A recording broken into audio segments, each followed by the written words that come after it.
MotoGP has made the 1,200-kilometre trip from Spain's Mediterranean coast to Italy's Adriatic coast, with round 12 coming from Valentino Rossi's backyard at the Misano World Circuit Marco Simoncelli. The San Marino round is the last on European soil until the end of November. So who heads to the flyways flying high? It's time to race in MotoGP.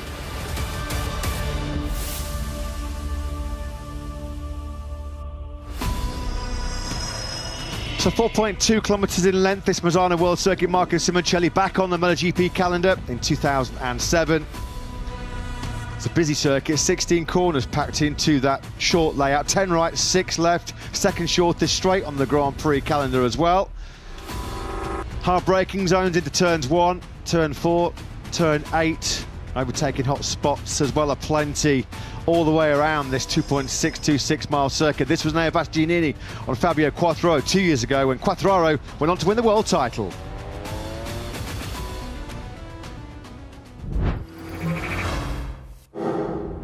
Coming up next then in MotoGP.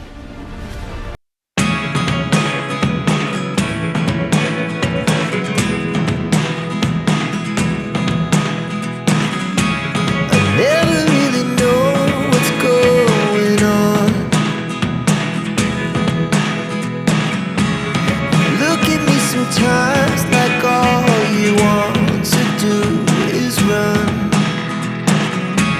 Hear me out, hear me out. It's all the things you never show. There are the things I want to know.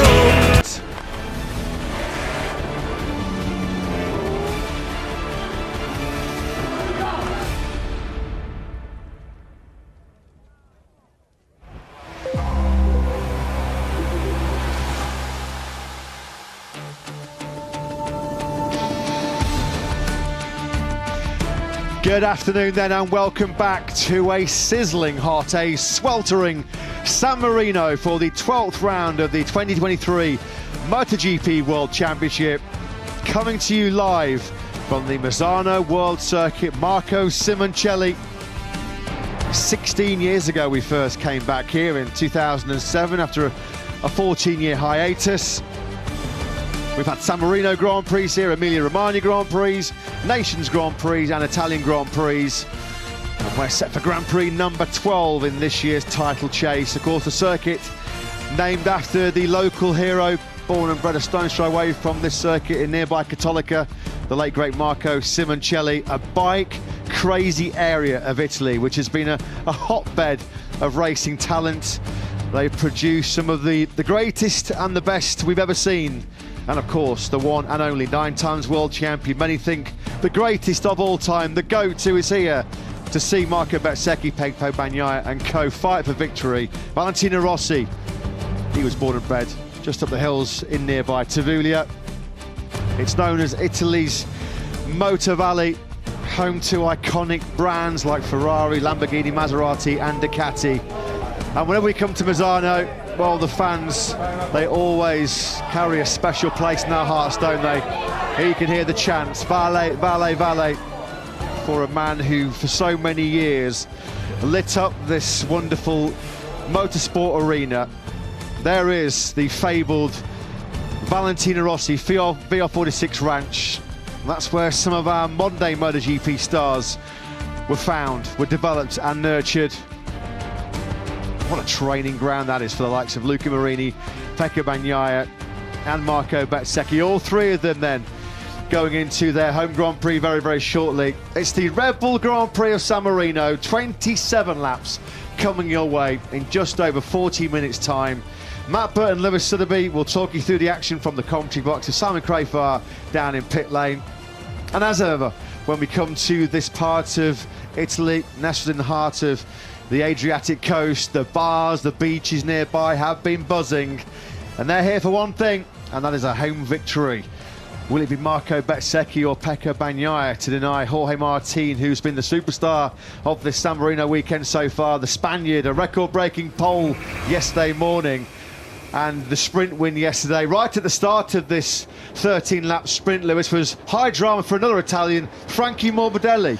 Yeah, talk about how not to start the Tissot sprint. Frankie Morbidelli very quickly disappearing out of picture there, having failed to get off the line. There were quite a few incidents in the sprint, and you can see there how very close Joan Mir came to running straight into the back of Frankie Morbidelli, a former winner around this circuit. Obviously, any hopes of adding a sprint success yesterday was certainly extinguished there, as if there was much of a chance going into it. Frankie Morbidelli, though, going from 19th on the grid this afternoon, and as you saw there, it was probably the best thing for him that he was so far back on the grid. There were very few riders who could run into him.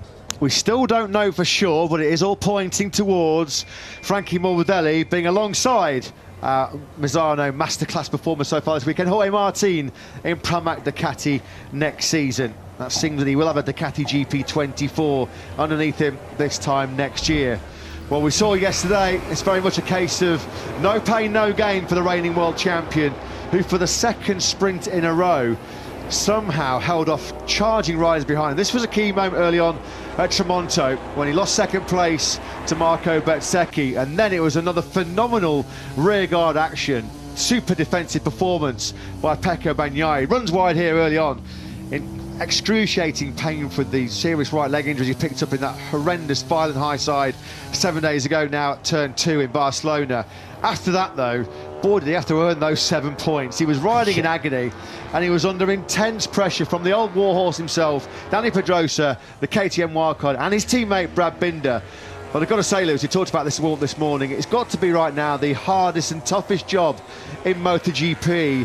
How on earth do you outbrake Pecco Bagnaia? Well, I'm not so sure you can, to be honest. We've not seen much evidence of it in recent rounds. He is so good at stopping that Ducati. It is one of the areas where he's able to make such an advantage this season and put himself in this position where he's 45 points clear in the World Championship. Those were the scenes immediately following that sprint podium when he needed a moment or two just to get his breath back and climb off the bike. You'll notice something very different with the factory Ducati livery when we see a shot of that later on. Slightly different colour scheme for the factory Ducati of Bagnaia here today. He's got Marco Bezzecchi to contend with from the front row of the grid. Bezzecchi starting between Jorge Martin and Pecco Bagnaia in second place on the grid. Bezzecchi himself is not exactly riding at 100% this weekend. Of course, he injured his left hand last weekend in that Turn 1 accident, the crash that happened just moments before Bagnaia's violent high. So you can see there the protection that Bezzecchi still has on that left hand. We saw 1 or 2 mistakes from him yesterday when he tried his level best to keep pace with Jorge Martin. Does Bezzecchi have any kind of answer to the pole sitter here this afternoon? 27 laps will give us the answer. Well, let's go down to pit lane then, catch up with Simon Crafar, who's with a man who knows what it takes to win a MotoGP World Championship. He was crew chief to Nicky Hayden when the American did it in such emotional scenes in Valencia back in 2006. Now playing a very important role behind the scenes with the KTM test team, and the brilliance yesterday from Dani Pedrosa to take 4th place. Simon is with Pete Benson.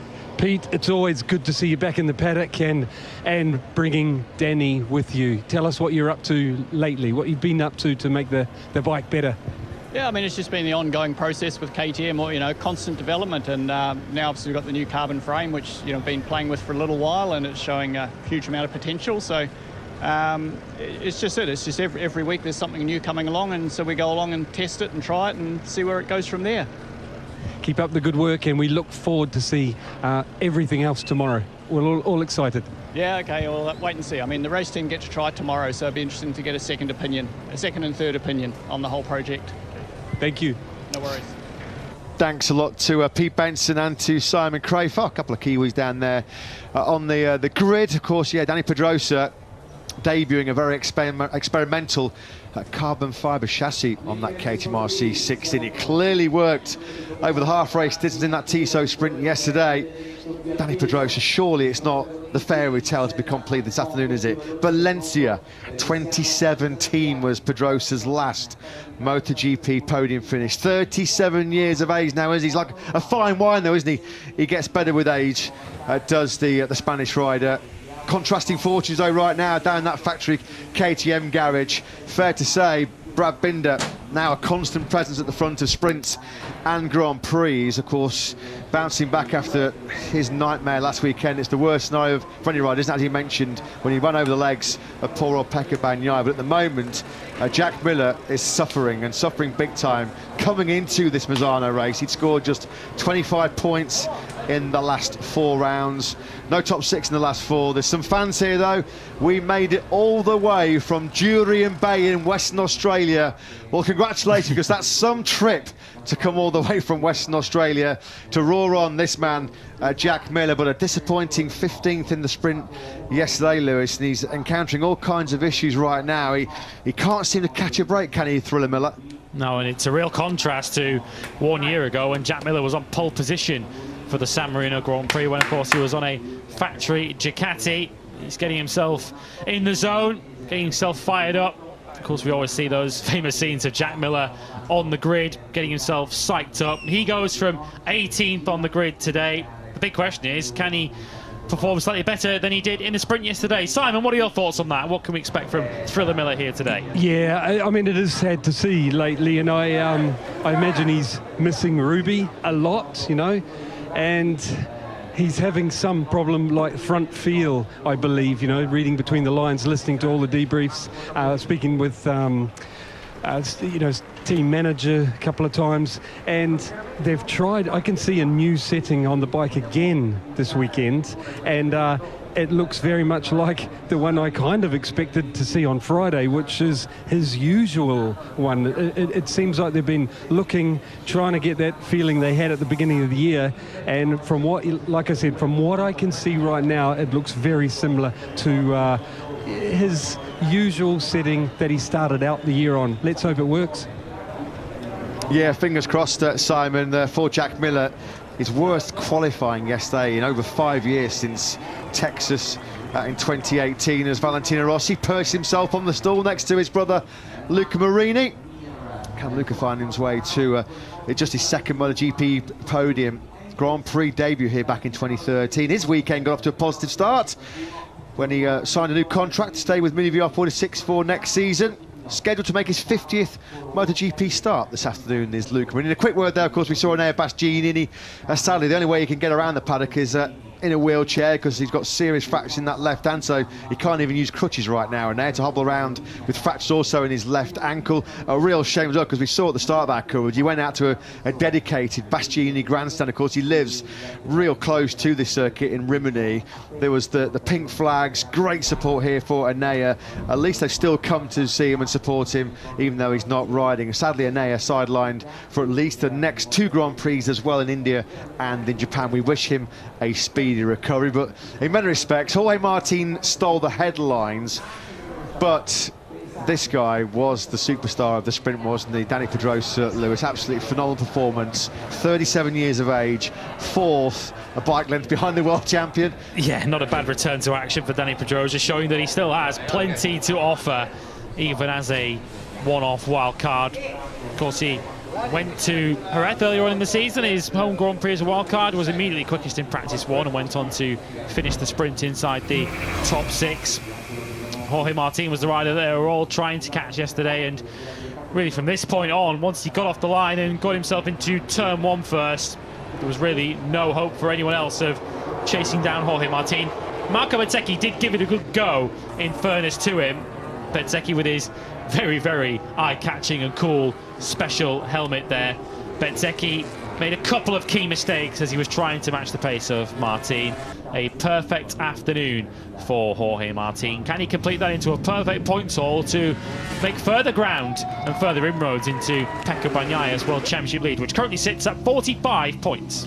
No points in the sprint yesterday, unfortunately, for the Crypto Data R&F team, but still plenty of positives with both their men, Ralph Fernandez and Miguel Oliveira, in Q2 together for the first time. We look at some live shots of Pecco Bagnaia sporting that special Giallo Ducati livery, the distinctive yellow livery. A way to honour our history. Ducati is red, but yellow also belongs to us. Back to Crypto Data R&F then, as we mentioned. Fernandez and Oliveira together inside that Q2 yesterday. Let's get some thoughts pre-race of their team manager, Wilco Zeelenberg. Yes, Wilco. Yesterday probably didn't go quite as you'd hoped? Because Miguel looked really good through practice, maybe not all the way in qualifying, but can you give us your thoughts? Can you turn it around for today? Yeah, of course. We always can, because you see how important those first 2 laps are in MotoGP, and the differences are very small. So clearly we struggle a bit more than Barcelona, but Raúl is actually very strong. So we expect a strong race from him, and Miguel basically need to have a good start and try to get him his rhythm as strong as possible. But yeah, he had a little bit of a lack of rear feeling yesterday, but now with the medium rear, I think everybody's in the same boat, and a little bit more stability, a little bit faster through 11, that would help as well. But let's see how the first lap goes first, because we need to stay out of trouble as well. Thank you, Wilco. Good luck. Thank you. Yeah, thanks, Simon. Thanks to Wilco Zeelenberg. Let's hope that there's points on offer today for Raul Fernandez and Miguel Oliveira. Oliveira ran out of rear grip very quickly in yesterday's sprint, and he said he had real problems negotiating those fast right-handers, particularly Cavone, which is 280 kilometres an hour at tip-in, 6th gear in MotoGP. If you're lacking commitment and confidence through Cavone, you've got a big problem here in Misano. Then back with Dani Pedrosa, who has been there, done it on so many occasions. He looks very, very relaxed. A man who could today, believe it or not, take his 154th career podium finish. It's his 298th Grand Prix start. He pushed so hard, Pecco Bagnaia. Perhaps just felt like with the world champion ahead of him, you know, it wasn't worth taking the ultimate risk to try and find that podium. Of course, he's very ring rusty. This is just his 3rd Grand Prix in the last 5 years since he hung up his leathers on a full-time basis back in 2018. And this was the rapturous reception that Pedrosa got on his return to the Red Bull KTM garage. He said himself, didn't he, as well, Lewis? There was 2 very important facts about yesterday. One, it was a 4th place, which shows that he can still cut the mustard at the very highest level, but having spent most of that sprint right on the exhaust pipes of the world champion, he got a real good look at the way that Ducati was working, which will be some good info for the KTM factory engineers. Because we certainly know that Dani Pedrosa has been central to a lot of the progress that KTM have made. He's been such an integral part of their rise up the ranks, of course hoping that that rise is going to take them ultimately in the future to MotoGP world title glory. This is the bike that they're all trying to catch, and as Matt mentioned, we're not going to struggle to miss the #1 of Pecco Bagnaia today. The bright yellow colour scheme, which certainly served Alvaro Bautista well here when he rode it in World Superbikes earlier on this year. Pecco Bagnaia will don the yellow Ducati leathers here this afternoon, going from the front row of the grid. And it's just going to be a huge physical challenge.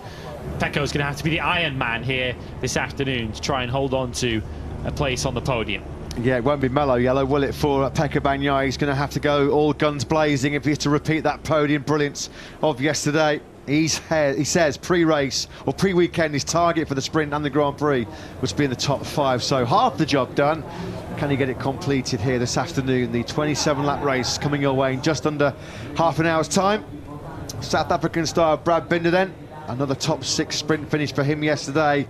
He followed Dani Pedrosa, and he said it was a sight to behold. It was a sight to marvel at, because Pedrosa's riding style, as we know it is, was always silky smooth, clinically clean, and that was the message that Brad Binder reported last night. He said it was actually special to witness. He wanted to pass Dani for that 4th place and maybe set about Pecco Bagnaia, but he said it was just a privilege to sit behind and watch the skills of Dani Pedrosa at work. There's a huddle and a half, isn't it? Some big hitters from Ducati. Well, they don't get any bigger than the man with the bald head in the middle of your picture there. That's Claudio Domenicali, the Ducati CEO, who's having a pretty good time right now as reigning world champions. Well, triple crown holders, aren't they, Ducati? He was having a chat there with Paolo Campinotti, who's the long-term boss of Prima Pramac Racing. Also there was Ducati Corsa technical guru Gigi Dall'Igna and Ducati Corsa sporting director Paolo Ciabatti, who have been busy this weekend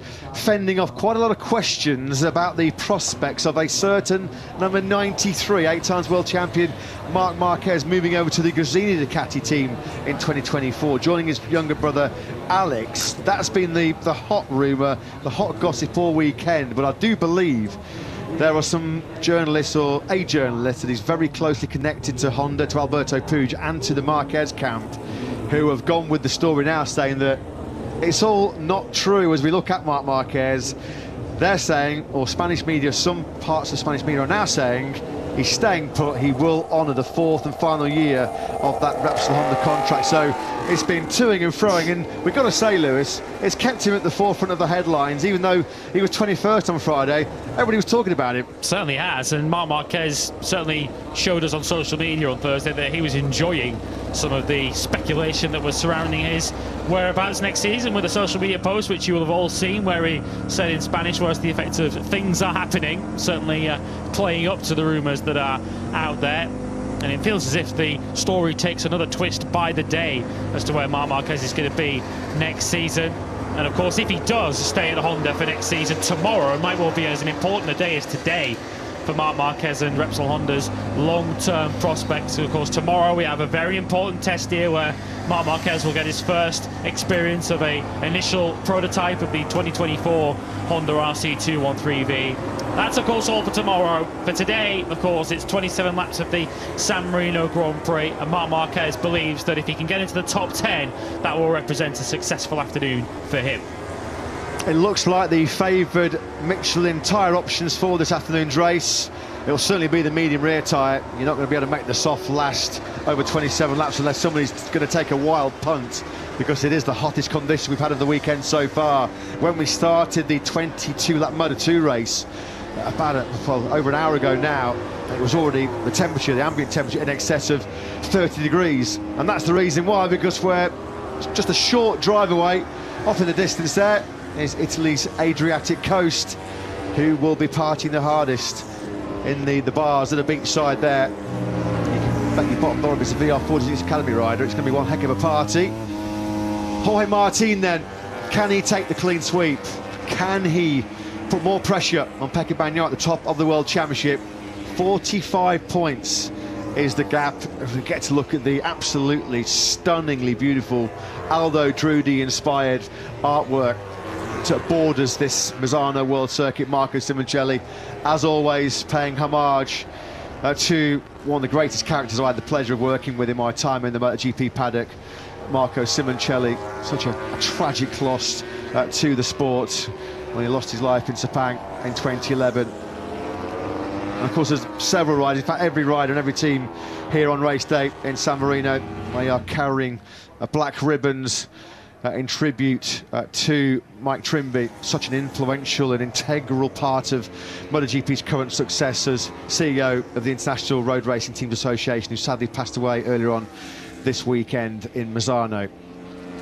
So we've got the Marquez brothers on the grid facing off in this Misano Grand Prix. We've got the Espargaro brothers as well.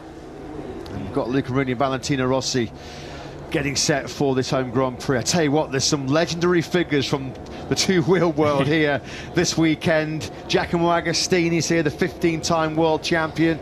5-time world champion Mick Doohan's on site. 9-time world champion Valentino Rossi says that 29 world titles just between the three of them. Now then, last weekend it was a fairy tale, wasn't it? There is Mick Doohan, actually right on cue, the Australian legend. He's there offering his support, I'm sure, to Honda. Last weekend, a fairy tale in Catalonia, wasn't it, for the Factory Aprilia team? Double podiums in the sprint and the Grand Prix, an historic 1-2 with a victory for Aleix Espargaro.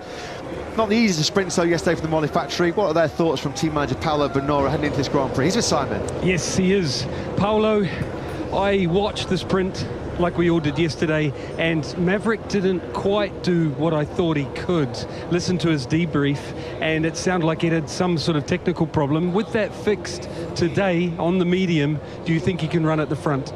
Yeah, you are fully right, Simon. Yesterday we struggled a bit with both riders on the hard braking to stop the bike and the acceleration, because they was not in the correct position to make the pickup. So we think that with the medium tire on the rear, we help a bit the bike to work better. Okay, best of luck. Thanks so much. Thanks, Simon. Thanks to Paolo Bonora. Actually was a pretty good effort yesterday by Aleix Espargaro to take that 8th place in the sprint, because he had a real nasty incident in practice on Friday afternoon. A heavy crash at turn 15 left him with a bit of a whiplash as he came through turn number 15. High-speed crash. Good overhead shot of the Misano World Circuit, Marco Simoncelli. Cracking crowd here for this afternoon's Grand Prix, who are all set for 27 laps, featuring this grid then, as we get set for the San Marino Grand Prix. It's Jorge Martin on pole from Marco Bezzecchi and Pecco Bagnaia. Maverick Vinales, Dani Pedrosa and Aleix Espargaro together on row 2. Everyone going for the hard fronts, medium rear combination so far. Brad Binder 7th from Luca Marini and Marc Marquez, with Miguel Oliveira in 10th place ahead of Alex Marquez and Raul Fernandez, who made it into Q2 yesterday for the first time in MotoGP. Fabio Quartararo starts from 13th ahead of Michele Pirro, wildcard for Ducati here this weekend, and Stefan Bradl wildcarding for Honda. He has gone to the grid on the soft rear tyre. Johan Zarco, Augusto Fernandez and Jack Miller are together on row 6. Frankie Morbidelli, who we saw at the top of the broadcast having that shocking start in the sprint from 19th, he's got Taka Nakagami and Fabio Di Gianantonio alongside him. And completing your grid, Joan Mir in 22nd and Pol Espargaro, who crashed twice in qualifying 1 yesterday morning. That leaves him in 23rd on the grid. We were due to have 24 riders on this MotoGP grid. Alex Rins still absent due to injury, of course, the broken leg sustained on our last Italian visit at Mugello earlier this year. His place was being taken by Takumi Takahashi for the LCR Honda team. Unfortunately, though, for him, he failed to meet the 105% qualifying cut-off time in practice, and as a result, he will take no part in this afternoon's Grand Prix. So Brad Binder, certainly one of the stars of the sprint yesterday after what was, he described as one of his worst starts as a MotoGP rider. Brad Binder plummeted down the order from 7th on the grid, ended down in 10th place by the time the first lap competed, but he did recover to chase down Dani Pedrosa and Pecco Bagnaia. As we take a look at the Red Bull Rookies MotoGP Cup top 3, the number 18 there of Angel Piqueras, who took the title here earlier in the year and actually closed the year with a victory earlier on today. But let's talk about the stars of today, though, in MotoGP.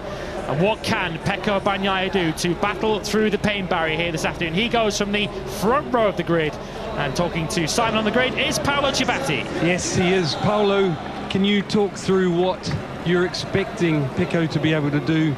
You would have spoken to him after the sprint yesterday, and this being twice the distance with his injuries.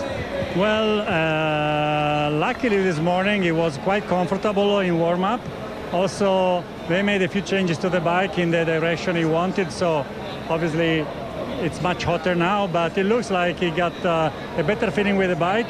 Painkillers seems to do their job, so he's quite okay. Obviously, he said yesterday he would be happy to be top 5. This is obviously on paper. Then let's see how the races progress, but I think given the circumstances, to limit the damage and bring home some points is a reasonable target. Then it's up to Pecco and his feeling, and he will decide what's the best. One more thing before I let you go. Can you explain to the listeners why yellow? Well, yes, Ducati back in the days used to have 916 in red, 748 in yellow, 999 in red, and 848 in yellow. So it was the second color for Ducati sports bikes. So our design center, together with Aldo Drudi, they decided that possibly in the future you will see yellow Ducati sports bikes on the market, and then hence we are yellow here today, but we're going to be red from tomorrow onwards. Thank you. Good luck. Thank you. Thanks, Simon. Thanks to Paolo Ciabatti. What a special moment that was for 3 potential MotoGP stars of the future. The top 3 riders at the end of this year's Red Bull Rookies MotoGP Cup, led by Angel Piqueras, Alvaro Carpe and Max Quiles. What a special moment for that 3. Getting congratulated by none other than 15 times world champion Giacomo Agostini. Well, we mentioned this place is packed to the rafters with bars and beaches. It is one of Italy's biggest holiday hotspots. Nice when the weather's like this and the ambient temperature's nearly 35 degrees. There's not much shelter for those fans. I hope they've got some factor 50 on. As Pecco Bagnaia then tries to keep himself cool, calm and collected, which are 3 words which you normally do associate with the man who is P1 in the championship, defending that number 1 plate. 45 points cleared in a Jorge Martin. This would be his 3rd MotoGP win at this track, which would equal Valentino Rossi and Jorge Lorenzo. And of his previous 2, well, he's going to have to work very, very hard for that hat-trick here today. How on earth did he get a 10th sprint podium in 12, given his physical condition, which sees Ducati continue their excellent season. 46 out of 69 podiums have gone the way of Ducati. And that's where so many current MotoGP stars ply their trade. They learn their craft under the watchful eye of the GOAT, the 9 times world champion, Italian legend Valentino Rossi.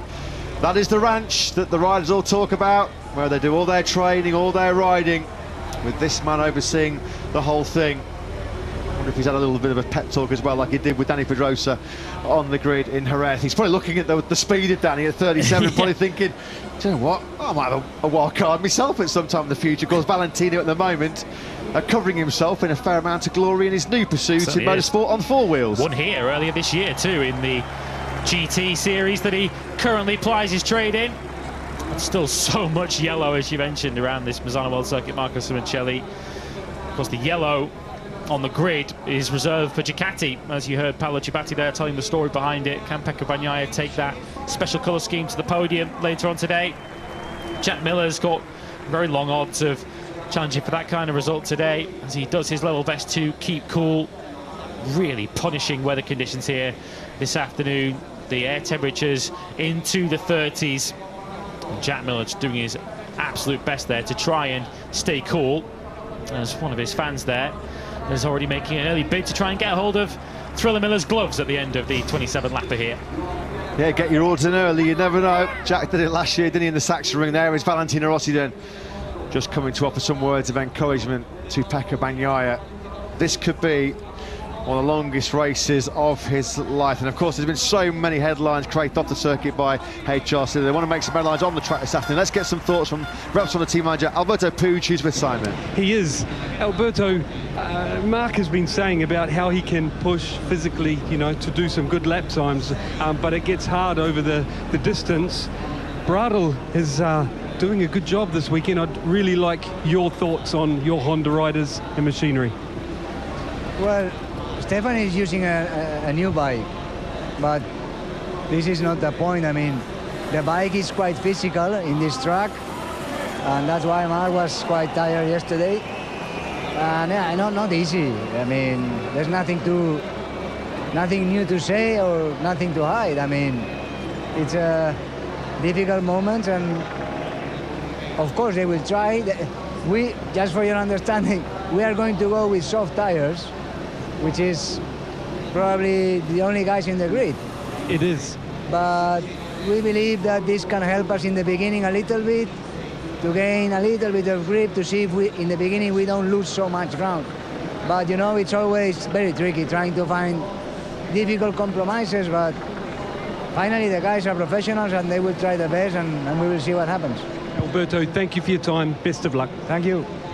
Yeah, thanks, Simon. Thanks, Alberto Puig. Well, we did say, didn't we, at the start of this programme, when we looked at the Michelin tyre options, whether somebody would roll the dice and take a big punt on the soft. Well, I guess Honda, nothing to lose, have they? So they are running that Michelin soft rear tyre as a motorsport icon all around the world. He's still got such massive support, hasn't he? Doesn't matter where you go, you see 46 merchandise everywhere, the Italian flag then flying proudly.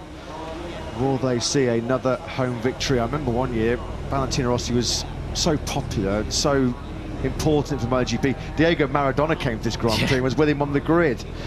A couple of sporting legends as we look at the latest Spargo. Then now 8th place, not a bad rescue job, Lewis, when all things considered, after that heavy crash that we mentioned he had at turn 15. Certainly, yeah, in case of how he was feeling, he had whiplash-like injuries following a high-speed get-off on Friday afternoon, which left Aleix Espargaro having to go through qualifying 1. Coming into yesterday's sprint, Aleix Espargaro was the top-scoring rider in MotoGP since the summer break. And of course, as you can see there, it's a timely reminder that it's not just a home Grand Prix for Ducati, for VR46, but also for Aprilia. And arriving here on the back of 2 victories in the last 3, a double for Aleix Espargaro last weekend in Catalonia. The evidence that we've seen so far this weekend, though, would suggest that Aprilia's best hope of challenging for victory here today would probably come from Maverick Vinales, who starts at the front of that second row in 4th. Yeah, mystery vibration on the rear tyre yesterday, Van Vinales said, was the reason why he slumped to 6th place, 6 seconds off Martin's victory in the sprint. Luca Marini, 10 years ago this very weekend that he made his Grand Prix debut.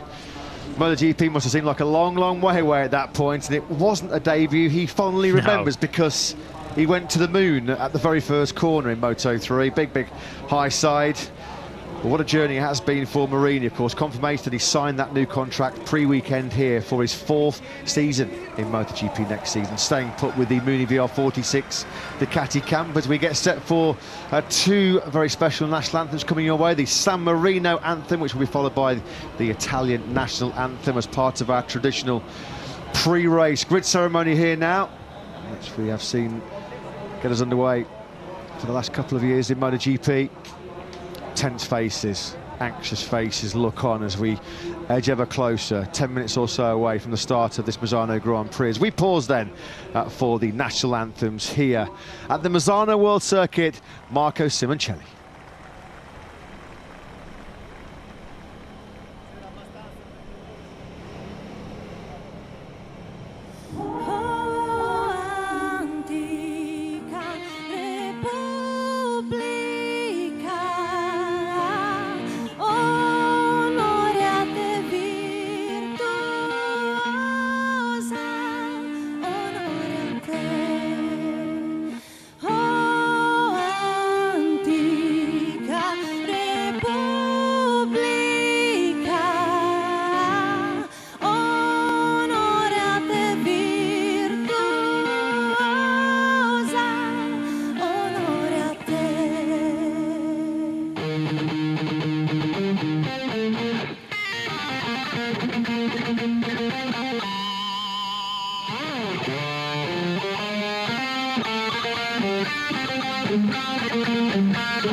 That was awesome, wasn't it? The San Marino and the Italian national anthem get us underway here at the Misano World Circuit. Marco Simoncelli.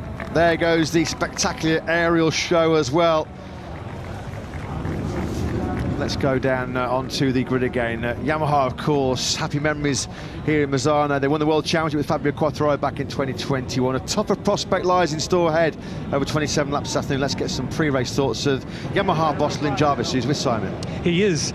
Lin, I wanted to come see you because there'll be Yamaha fans out there, Franco Morbidelli fans and Fabio fans that'll want to hear what's happening, and also the hopes of turning things around, starting to turn them around tomorrow. Yeah, obviously, you know, everybody knows it already. We're going through a difficult time. It's pretty tough here. Yesterday, for instance, after the session, after the sprint race, Fabio was really upset coming into the garage because he said, I can do very little. I can do almost nothing because we are always lacking a little bit on grip, so we're lacking coming out of the corner. So what we can make up...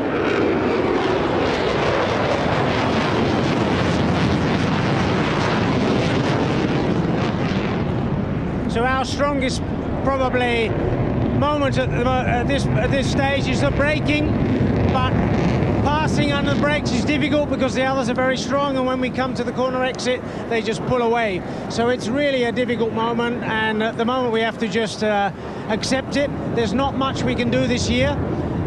We have to really work for the future, and the future hopefully starts tomorrow at the important test. And you're obviously bringing something new there that we'll see.